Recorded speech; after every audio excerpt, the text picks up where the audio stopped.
गेल्या 15 वर्षात काँग्रेसचा कोल्हापुरात फक्त भ्रष्टाचार खासदार धनंजय महाडिक यांनी काँग्रेसवर टीका केली आहे। कोल्हापूर महानगरपालिकेवर महायुतीची सत्ता हवीच धनंजय महाडिक यांनी हे वक्तव्य केले आहे, तर काँग्रेसवर या ठिकाणी त्यांनी टीकाही केली आहे।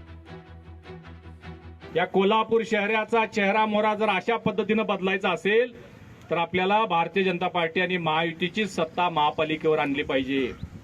कारण 15 वर्ष या कोल्हापूरची महापालिका काँग्रेसच्या ताब्यामध्ये आहे।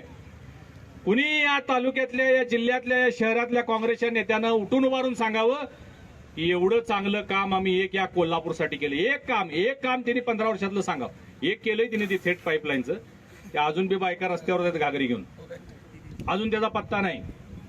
परंतु काँग्रेसनं 15 वर्ष सत्ता मिळवली, पण त्या सत्तेच्या माध्यमातून फक्त भ्रष्टाचार करण्याचं काम केलं।